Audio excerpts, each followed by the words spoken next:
Nakarest na yung brain nyo? Nakarest na.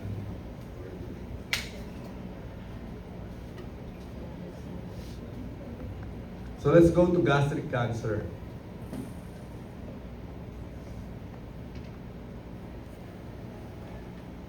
So, if you look at this slide, saan siya mas common? Sa Amerikano o sa Asians? Sino mas affected ng gastric cancer? Americans or Asians? Asians. Especially among the Japanese. Sa Japan nga, meron silang ospital na pang gastric cancer lang. So, meron Lauren classification. Merong diffuse at merong intestinal. So, kung titignan nyo yung diffuse saka intestinal, palagi opposite. Kung sa diffuse, invasive siya, sa intestinal, glandular lang siya. And so on. So, saan ka makakita pag nasa fundus? Diffuse ba siya o intestinal pag nasa fundus? Ang location ng gastric cancer. Pag nasa fundus, diffuse o intestinal? Diffuse. Pag nasa antrum, diffuse o intestinal pag nasa antrum? Ano ba antrum? Distal yun, di ba? So it's intestinal. Pag matanda ang pasyente, intestinal. So ito yung risk factors. Mahilig pa kayo sa inihaw? Actually, it's proven if you eat yung mga smoke, yung inihaw, tapos low in high fiber, you smoke, you take a lot of alcohol, and working hazards, exposed ka sa rubber, metal, or even among minors.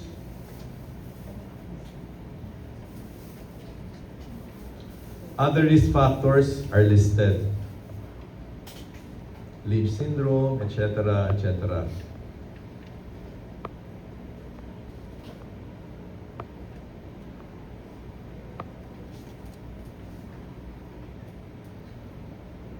Clinical presentation, weight loss, abdominal pain, anemia. Nahihirapan lumulon, madali mabusog, and sometimes nasusuka o sumusuka.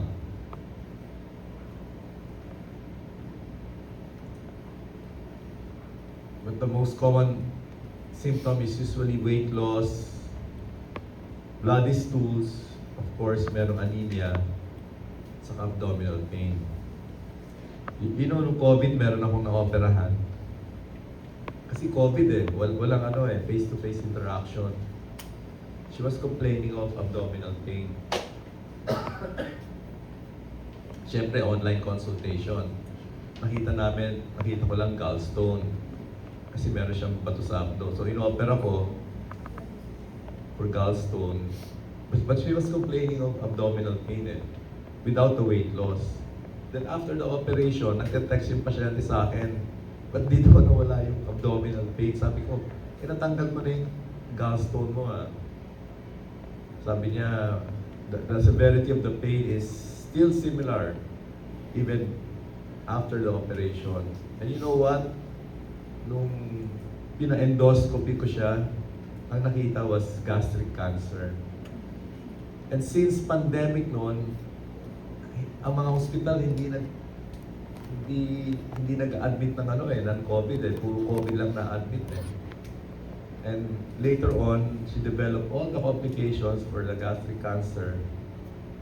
And konsyensya ako noon, sabi ko, if hindi COVID, I could have done more tests.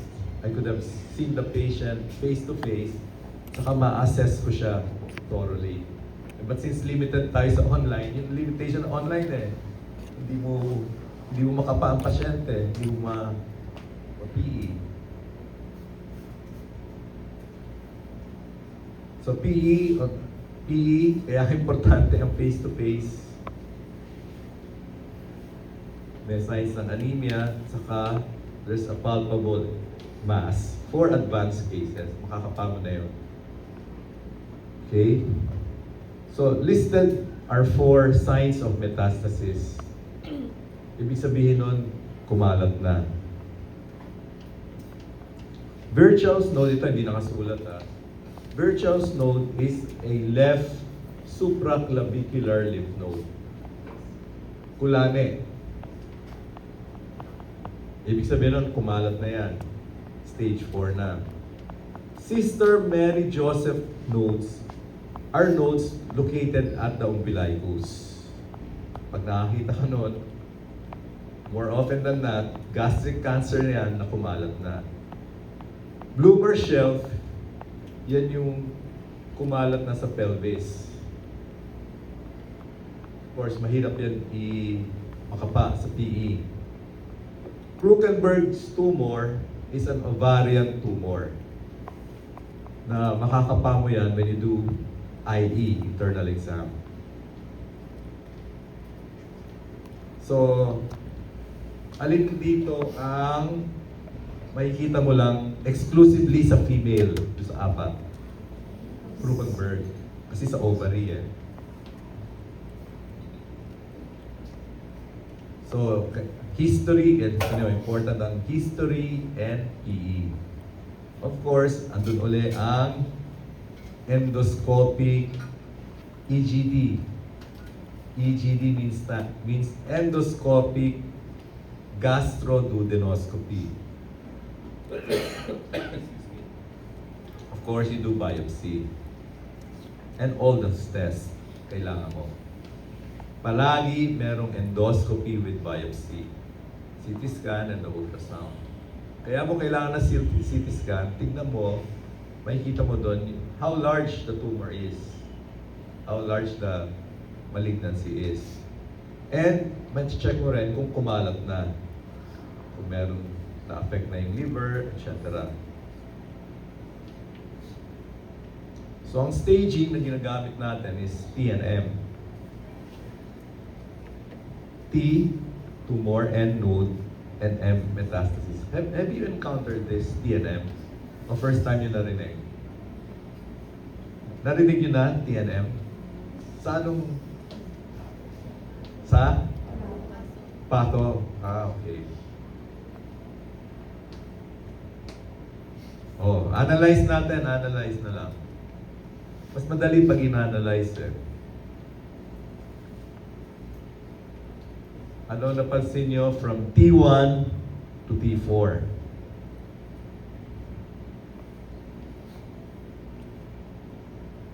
T1 to T4.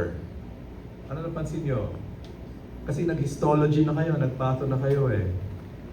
Di ba ang submucosa nasa loob? Ang serosa nasa labas. So, anong conclusion nyo? T1. The higher the T, ano ibig sabihin? Mas lumalabas yung tumor. From inside, going to outside. Okay? T2, nasa ano na siya? Muscularis propria. T3, nasa serosa na. T4,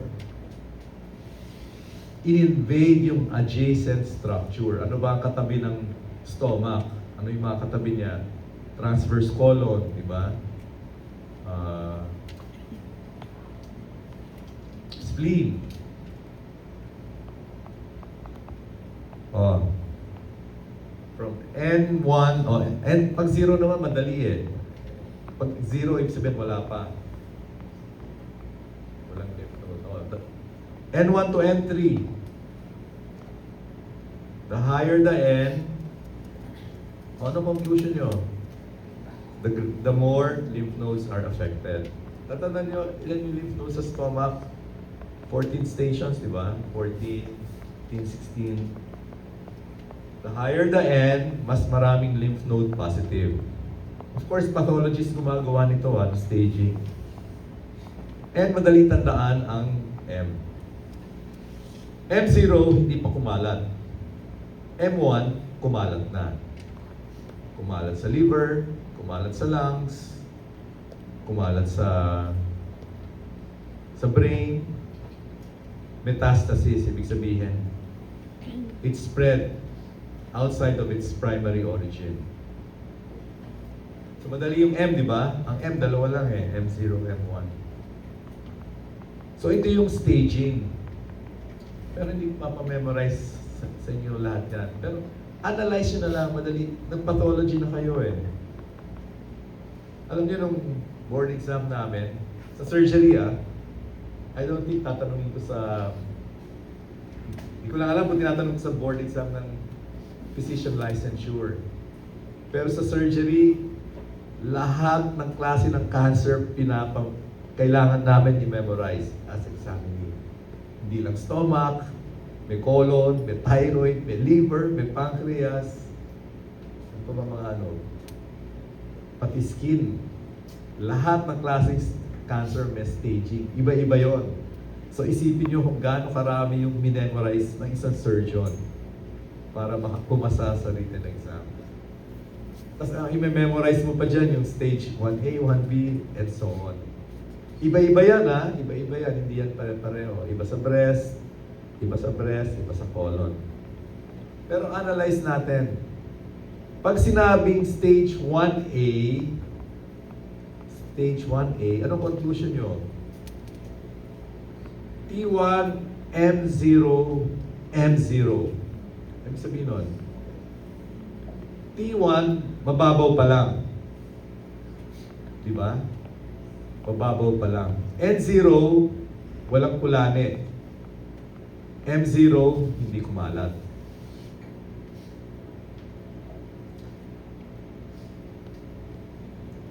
So pag stage 3A, anong conclusion nyo? Stage 3A, marami ng kulaning affected. Kung hindi affected ang kulane, lumabas na yung tumor. Nag-penetrate na sa adjacent organ. And pag stage 4, sabi doon, any T, any M, basta M1. Or, karamihan sa kanila, T4, ibig sabihin lumabas na, may nahawa na, o kung hindi, maraming kulane. Kaya nung nag-aaral ako, kinakanta ko to eh. Kinakanta ko yan, tinomo, tinimo, tunomo. Kinakanta ko yung sarili ko nun. Ganun ko inaral yung staging. Kasi iba-iba eh. Makita nyo yung tinomo? T-I-N-O, T-2-N-O. I sing it to myself. Tinomo, tunomo, tinimo, trinomo. Then they ask sa staging. Even sa oral exam, sa surgery, tinatanong sa amin ang staging. So, let's go to the proximal tumors. Nasa fundus. So, may type 1, type 2, and type 3. Nakasulat naman eh. Type 1 yung Barrett's. Type 2 yung nasa cardia. Type 3, subcardial. Sa madaling salita, andun talaga sa taas. Kasi esophagus, nasa taas pa rin yun eh. They're proximal tumors.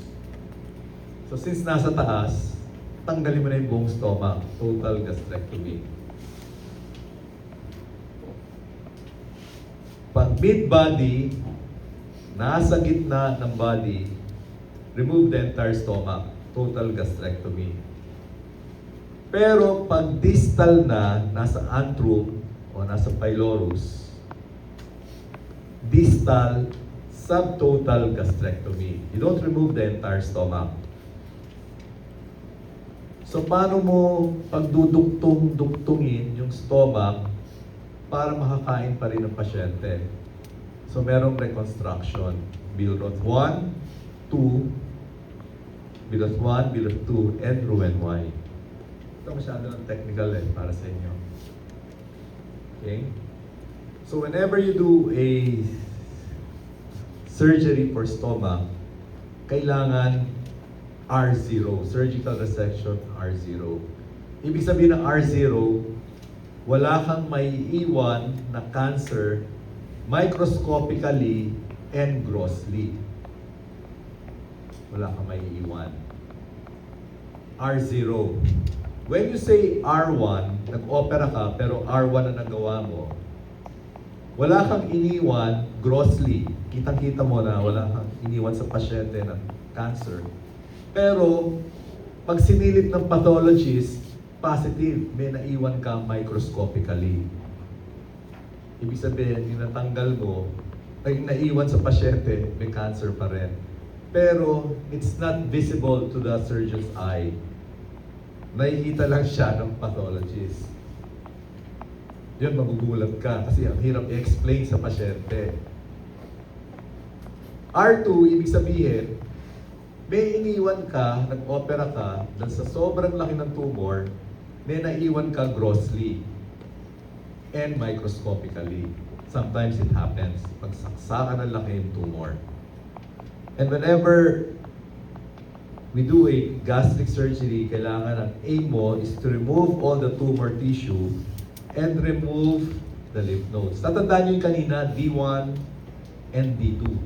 Diba? D1 stations 1 to 6, D2 stations 1 to 6 plus 7 to 11. Kailangan magtanggal ka ng lymph nodes for staging. Okay? Naintindihan so far? Doon importante yung D1 sa D2. Okay. Let's make it simple na lang ha. Lumalabas ba sa inyo to? Ay, sorry. Total.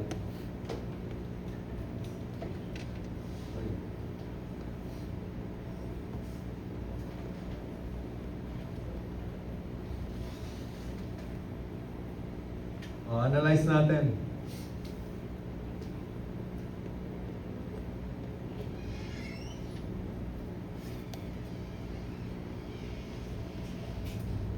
I'll make it simple for you. So look at the one on the right. So you have two tumors. Isa proximal, isa distal. Diba, tandaan nyo, pag proximal ang tumor, nasa fundus, nasa cardia, TG. TG means total gastrectomy. Remove the entire stomach, then reconstruct mo. Sabihin, esophagus, didikit sa bituka. But if your tumor or your cancer is located distally sa antrum, you do STG, which means subtotal gastrectomy. Hindi mo tatanggalin yung fundus. So may stomach ka pa rin, then i-reconstruct mo na lang. Oh, ganun lang kasimple yun, di ba? Naintindihan? I made it simple for you. Total and subtotal. So pag proximal cancer, ano operasyon gagawin natin? Total. Pag distal, subtotal STG. Now, kung gumawa ka ng STG, paano mo iduduktong yung stomach sa bituka? Billroth 1, you connect the stomach to the duodenum. Billroth 2, you connect the stomach to the jejunum. Billroth 1 is called a gastroduodenostomy. Billroth 2 is called a gastrojejunostomy. Now, kung ayaw mo gawin yung 1 or 2, pwede mo gawin yung Roux-en-Y para wala kang bile reflux. Ito yung Roux-en-Y, nakita nyo sa slide nyo. Bakit Roux-en-Y ang tawag doon? Roux-en-Y. Bakit may Y? Kasi letter Y na yan eh. Letter Y. Mas maintindihan nyo yan pag naging surgeons kayo. Pero ito muna important. Ano Billroth 1? Louder. Oh, Billroth 2. Okay. Yan, napakita ko na sa inyo yan eh. So ano ang treatment? Tatlo yung pinakita ko. Chemotherapy, chemotherapy with radiation. RT is radiation therapy. Chemoradio tawag namin doon. And yung pangatlo, intraperitoneal chemotherapy. Yung bubuhos ka ng chemotherapeutic drug sa peritoneum habang nag-opera. So ang ginagawa namin, or which is accepted clinically, yung ginagawa namin is neoadjuvant chemotherapy.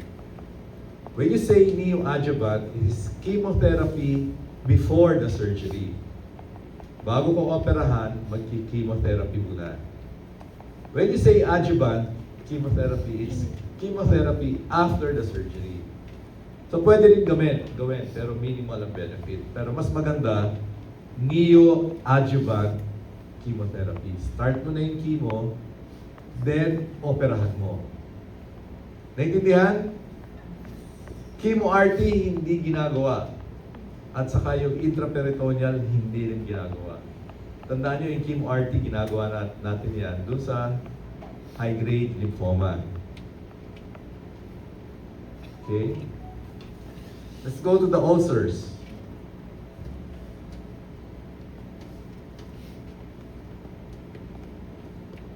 Stress ulcers are different from PUD. Stress ulcer, gawa na stress, obviously. Merong inciting event. So mas malalim yan kaysa sa PUD. PUD, mga mababaw lang yan eh.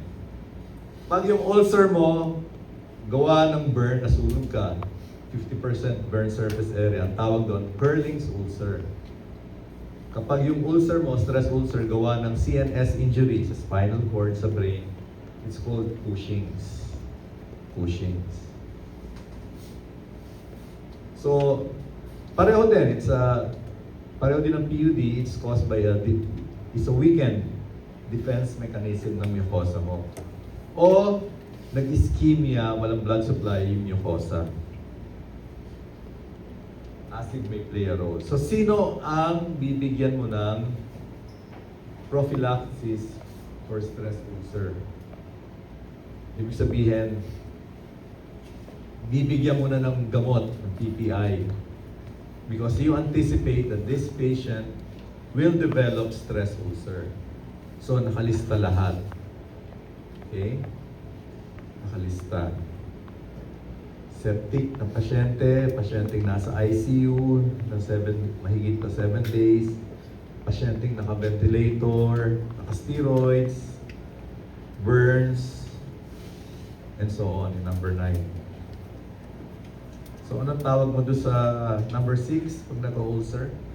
Anong tawag? Ha? Curlings. Anong tawag mo sa number 9 pag naka-ulcer yan? Number 9? Cushing's. It's Cushing's. So, anong gamot bibigay mo? Yung pa rin, PPI, yung Meprazole, Esomeprazole, ayan. Dahil mas stressful para sa pasyente, pwede mo dagdagan yung PPI. Pwede ka magbigay ng H2 receptor antagonist. Dahil hindi kami nagbibigay niyan eh, yung mga ranitidine, hindi na eh. Or, cytoprotective agent, sucralfate. Kayang-kaya na yan ng PPI eh. Gaganda na ng PPI.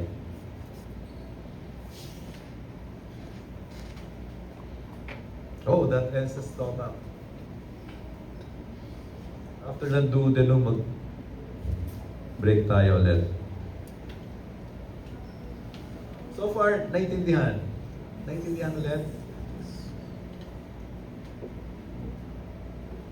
Hindi nyo kilala yung chairman natin, si Dr. Rene Mendoza? Ha?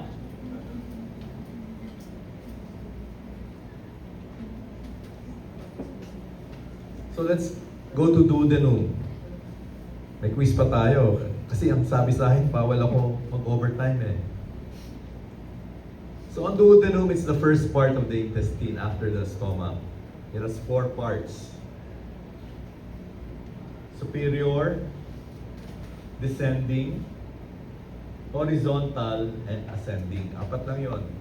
O D1, D2, D3, D4. Superior, descending, horizontal, and ascending.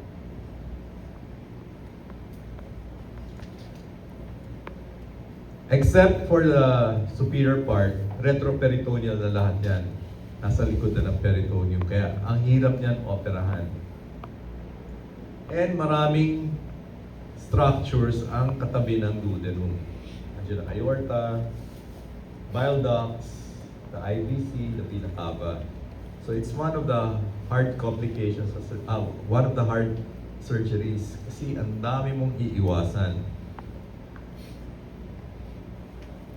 So ang function lang niya, ganun din. And cytokine neutralization. And it receives the bile and the pancreatic juice. Matandaan nyo, the bile duct and the pancreatic duct opens into the major duodenal papilla, which is located sa second portion ng duodenum. Okay. Konti lang naman ang mga duodenal pathology, di gaya ng gastric.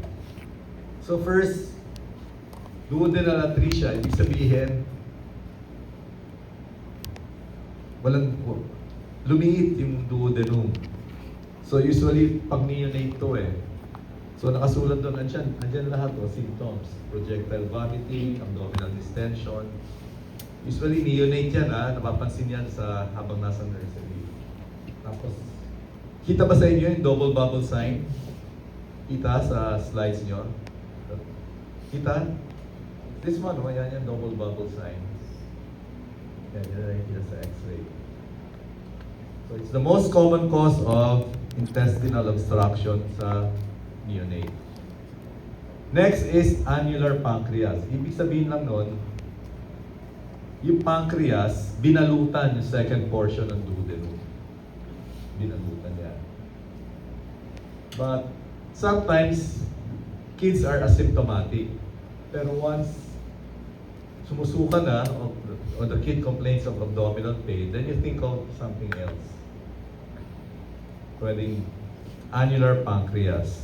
So it's a ring of pancreatic tissue which encircles the second portion of the duodenum. Ano name ng second portion of the duodenum? Ano tawag natin doon? Starts with the letter D. Descending. Descending. Then, duodenal trauma. Ito, hindi nyo siguro pinapansin to eh. Pero A, B, C, and D, yung mga four mechanisms ng duodenal trauma.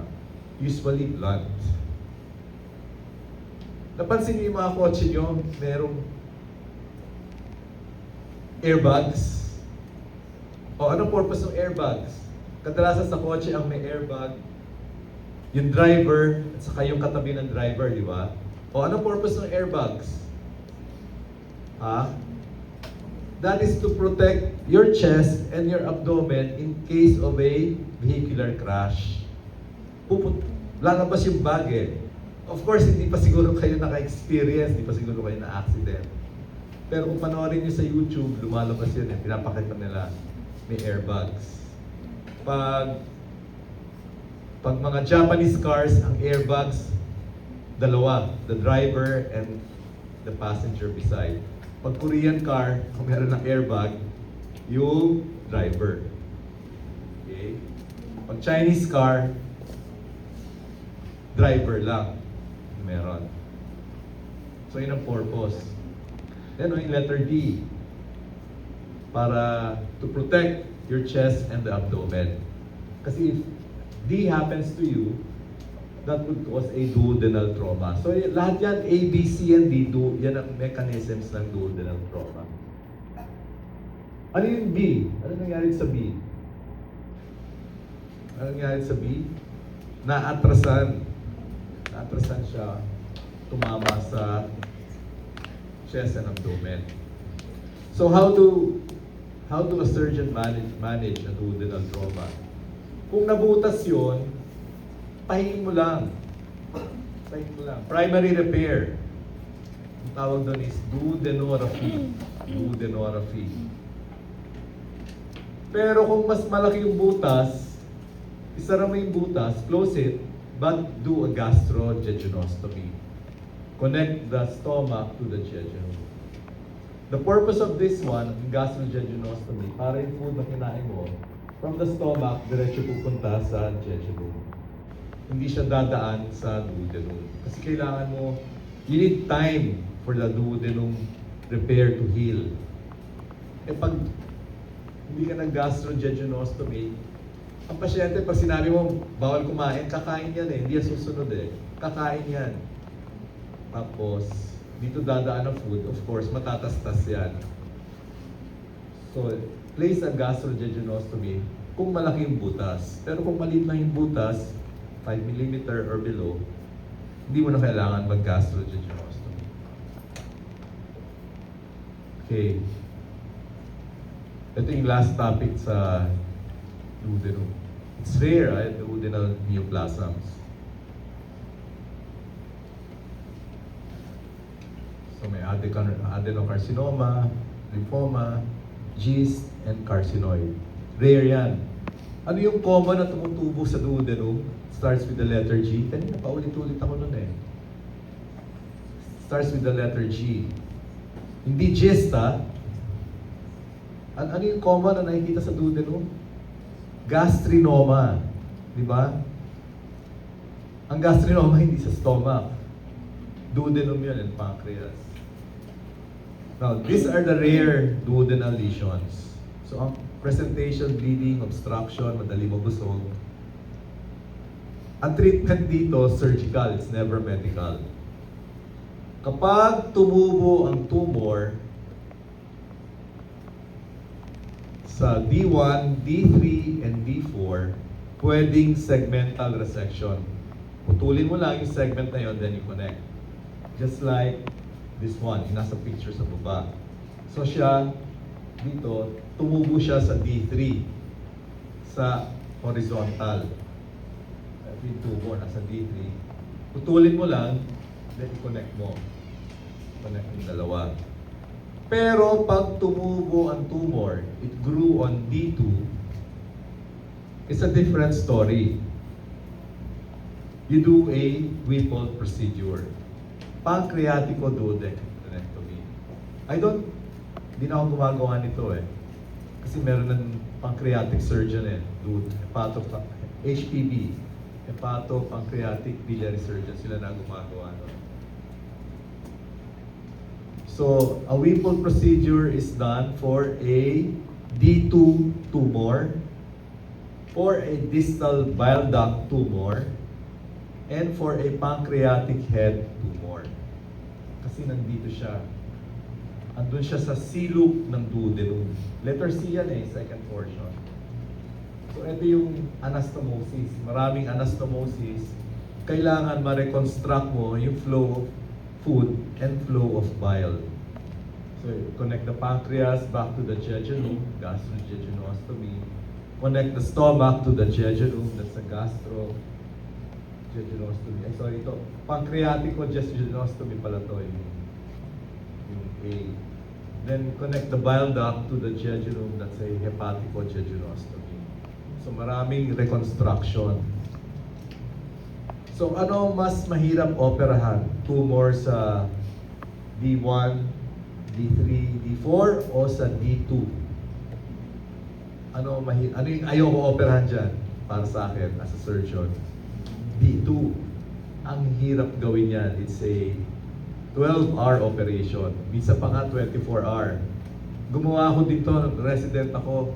Inabot ako ng 24 hours when I was a resident. That's my first time to do that. Then the second time I did that, it was 12 hours. Pero ang hirap gawin. Pero for the specialist, hindi ako pancreatic specialist. They can do that in 6 hours. Okay, rest your brain again.